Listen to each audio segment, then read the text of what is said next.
Professional new course का आज paper corporate restructuring insolvency liquidation का आज पेपर का एनालिसिस लेके आया हूँ, जो आज पेपर हुआ था।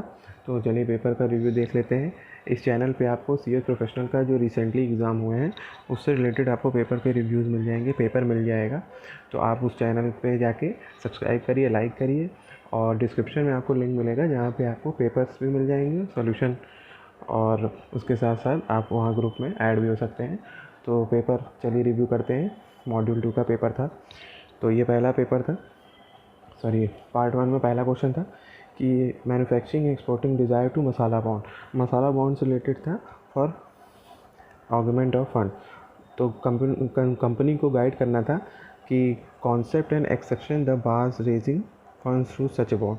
मसाला बॉन्ड के टाइम पे क्या क्या कॉन्सेप्ट होता है और उसका एक्सेप्शन क्या है, उसके लिए एक क्वेश्चन पूछा गया था। और 5-5 मार्क्स के क्वेश्चन थे। तो चलिए देख लेते हैं सेकंड क्वेश्चन। तो Perform Transform Limited listed company है, तो इसका देख लेते हैं रिक्वायरमेंट क्या है। Could you suggest the legislation regulation needs to be looked into the indicating briefly the compliance required to the matter. तो taking over another listing company से रिलेटेड जो लेजिस्लेशन रेगुलेशन है, कंप्लायंस है, उसके बारे में आपको बताना था।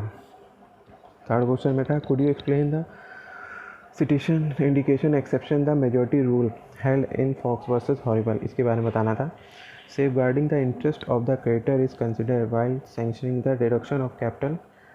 उसके बारे में बताना था कि जब रिडक्शन ऑफ कैपिटल होती है as per section 66 of the companies act, तो उसमें जो इंटरेस्ट होता है क्रेडिटर का, उसको कैसे सेफगार्ड करना रहता है, उसके बारे में बताना था।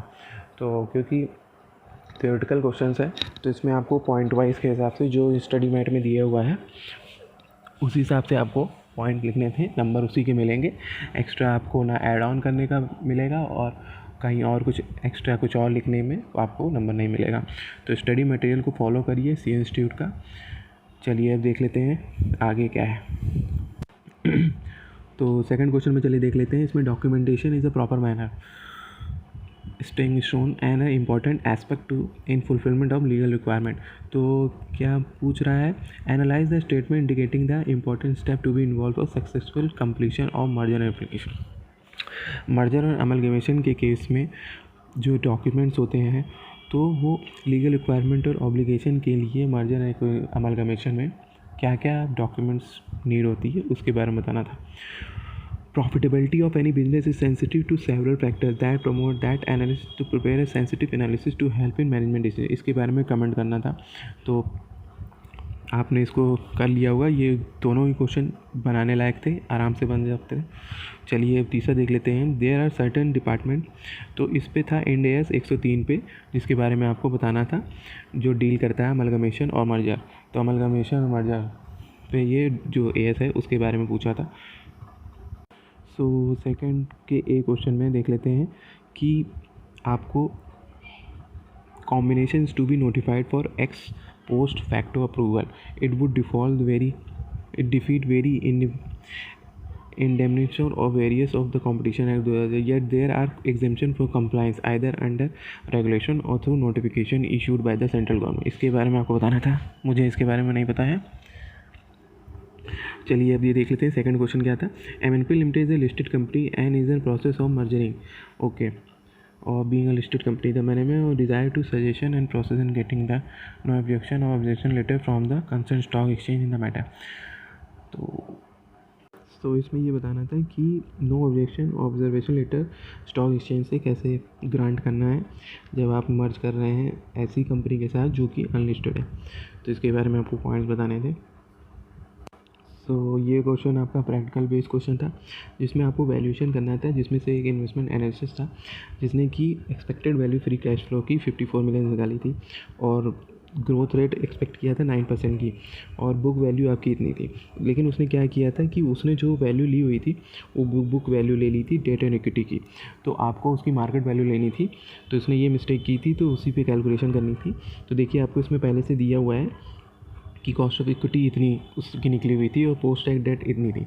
तो आपको इसमें इसका कॉस्ट ऑफ डेट लेके वो वेटेज आप निकाल लेते हैं। वेटेज को निकालने के बाद देखिए कह रहा है कि मार्केट का वेट जो है वो इक्विटी का थ्राइस है बुक वैल्यू के और डेट के ये 9 9/10 ऑफ इट्स बुक वैल्यू, 9/10 है, तो इस पे आपको वैल्यू पुट करके फिर उसके बाद आपको कैलकुलेशन निकालनी थी, तो वही वैल्यू ऑफ द फर्म निकाल जाती है।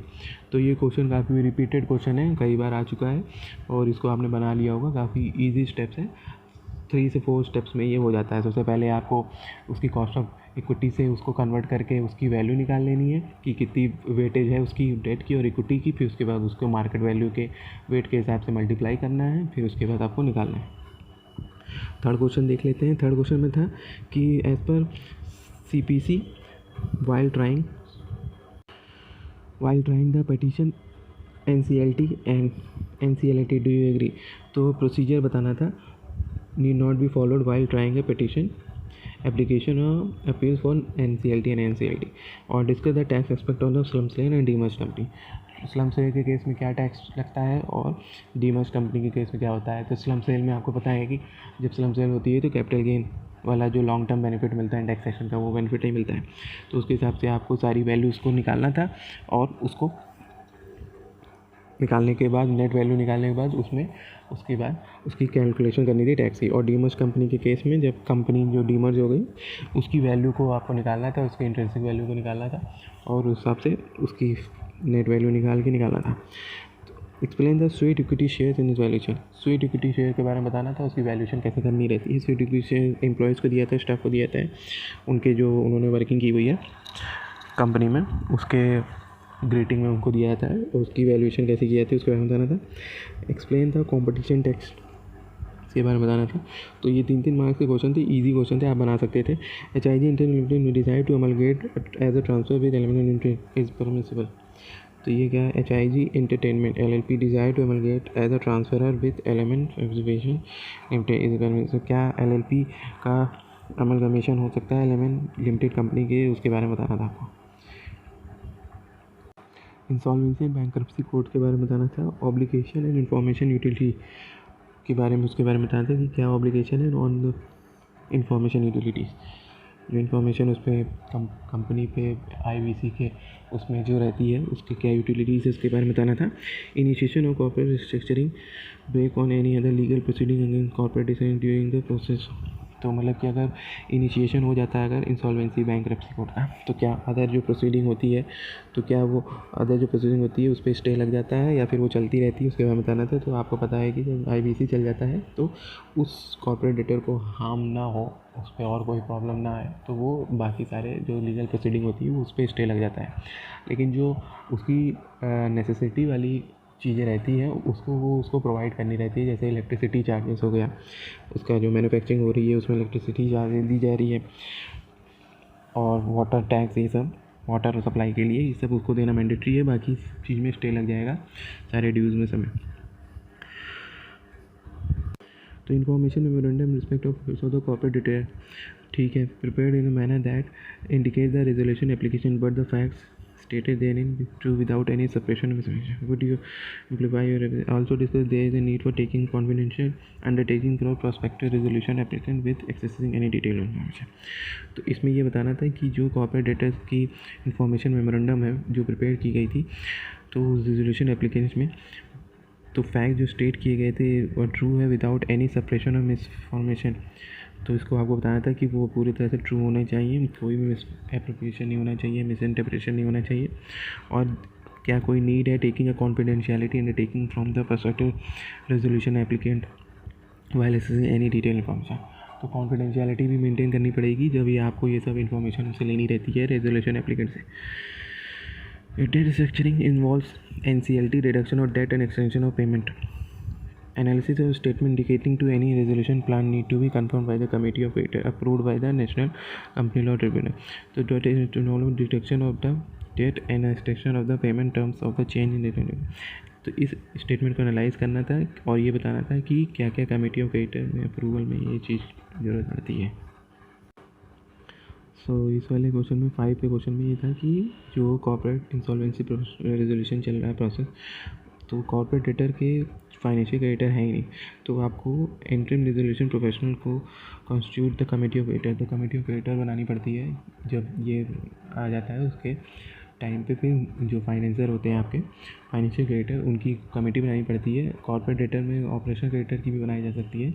उसमें एक लिमिट लगती है कि इतने % के ऊपर वाले अगर रहते हैं तो वो बना सकते हैं। तो इसी भी को बताना था।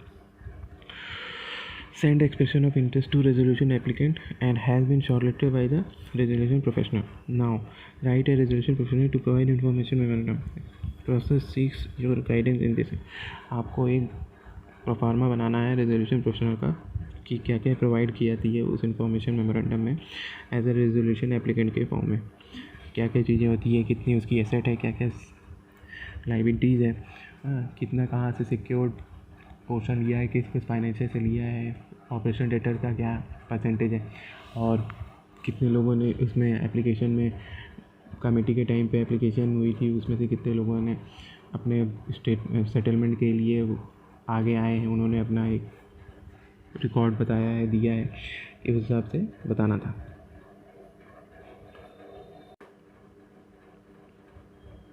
The discharge order in case of individual firm involves permit the debtor to start business afresh, feeling freedom from qualifying date of the insolvent past. Explain before the provision related to discharging order. Discharging order के case में क्या होता है कि जो individual होता है firm होती है डेटर टू स्टार्ट बिजनेस, तो वो जो डिस्चार्ज जाते हैं अपनी सारी पेमेंट कर चुके रहते हैं कोर्ट के थ्रू, तो वो अपना बिजनेस स्टार्ट कर सकते हैं। तो क्वालिफाइंग डेट उसके बारे में बताना था। Any modification suggested by the creditor need consent of the debtor in respect of the repayment in case of individual firm. Comment briefly on the statement narrating the provision in respect of conducting meeting. तो creditor के through कोई modification suggestion दिया जाता है उसके बारे में agree मतलब कि उसको कंसेंट में लेना और प्रोविज़न को नरेट करना in respect of conducting meeting and rights of the secure creditor to attend. इसके बारे में आपको बताना था कि उस पर जो उन्होंने सजेशन दिए हैं उसको आपको अपने उसमें लेना, उसके बाद उस तरफ से एनालाइज करना, थिंकिंग करना, उस सब के बारे में आपको बताना था। तो सारफाइजी एक्ट में पूछा हुआ था कि आपको has a right to caveat. Explain briefly caveat के बारे में बताना था कि क्या सारफाइजी एक्ट में ये मिलता है कि नहीं। चलिए 6 क्वेश्चन में देख लेते हैं। Initiation of voluntary liquidation as an instance of member of committee of the creditor corporate person intend to liquidate it but resolution only subject to the order of executive. Explain the truth in this. Initiation of voluntary liquidation as the member of creditor of the company has to indicate but resolution only subject to the orders of adjudicating authority national company law tribunal. मतलब ये बताया था कि आप initiation कर सकते हैं voluntary liquidation के लिए, लेकिन जो रेजोल्यूशन का ऑर्डर होता है वो adjudicating authority national company law tribunal देता है। इसके बारे में आपको बताते हैं क्या ऐसा है कि वो अपने आप से ही डिज़ोल्व हो जाते हैं। तो आपको पता है कि NCLT की जब तक ऑर्डर नहीं आता है तब तक वो डिज़ोल्व नहीं होता है, क्योंकि बहुत सारे केस में क्या होता है कि वो लोग वेरीफाई भी चेक भी करते हैं ना कि वॉलंटरी लिक्विडेशन हो गया है, तो वो पहले ही चेक करेंगे कि मैनेजमेंट ने सॉल्वेंसी लेटर सॉल्वेंसी रिपोर्ट दी हुई है, वो अपने सारे डेट को पे करने के लिए LPG में, तो ये सब चेक करने के बाद ही वो ऑर्डर देते हैं। RD's intermediary is undergoing a corporate insolvency process. The resolution profession notice large chunk of the plant and machinery of the company are situated in foreign country with the government of India has bilateral relations. Resolution profession seeks your advice for recovery of assets situated in the foreign country. Foreign country में जो asset है उसकी recovery कैसे की जा सकती है in case of insolvency resolution process के थ्रू, उसके बारे में आपको बताना था। इसमें जो था कि प्लांट एंड मशीनरी कंपनी की फॉरेन कंट्री में थी, गवर्नमेंट ऑफ इंडिया का बायलैटरल रिलेशन था, उसके बारे में आपको बताना था कि कैसे रिकवरी की जा सकती है। All the assets are in the position of the corporate debtor undergoing liquidation are to be taken into custody by the liquidator. तो जितनी भी उसके पास एसेट होती है कॉर्पोरेट डेटर के पास, तो लिक्विडेशन के टाइम पे क्या वो लिक्विडेटर के सारे कस्टडी में आती है, तो आपको इसको स्टेटमेंट में एनालाइज करना है। या सारी वो सारा कंट्रोल और मैनेजमेंट उसके पास आ जाता है, सारी एसेट की जो भी उसके पास रहती है सारी उसके पास आ जाती है। उसके हिसाब से वो एसेट को सेल करता है, रिकवरी करता है, फिर वो जो उनके लाइबिलिटीज़ होती है, फाइनेंशियल क्रेडिटर रहते हैं, उनको पेमेंट करता है। तो filing of statement of affairs by the director of the company on which prima facie the tribunal is a prerequisite to oppose such a binding of petition pending in the furnish your views in brief. तो जो statement of affairs director ने जो present किया है तो उसके बारे में बताना है कि क्या वो बाइंडिंग ऑफ पिटीशन को पेंडिंग कर सकता है, उसके बारे में बताना था आपको। चलिए देख लेते हैं। In terms of insolvency the liquidator can dispose of the asset only through online option और spot option in the traditional manner. Do you agree? तो उसके पास ऑप्शन देता है कि क्या वो ऑनलाइन बेच सकता है या फिर ट्रेडिशनली बेच सकता है। उसके बारे में आपको बताना था कि इंसॉल्वेंसी में जो उसके पास एसेट रहती है वो ऑनलाइन भी कर सकता है, किस तरह से कर सकता है। Resolution plan needs approval not only of the committee of creditor but also by the adjudicating to make it legally binding. Comment on the statement. तो जो कमिटी ऑफ क्रिएटर ने जो रेजोल्यूशन प्लान बनाया है उसको एक्सेप्ट किया है, उसके बाद वो एजुकेटिंग अथॉरिटी के पास जाता है और वो उसको चेक करती है क्या वो बोनाफाइड है। अगर है तब वो उसको अप्रूव कर देती है और बाइंडिंग अप स्टार्ट हो जाता है। तो इसके बारे में आपको बताना था। तो यही था क्वेश्चन पेपर। तो आई होप आपको वीडियो का रिव्यू पसंद आया होगा। ये पेपर का रिव्यू है, ये सॉल्यूशन नहीं है।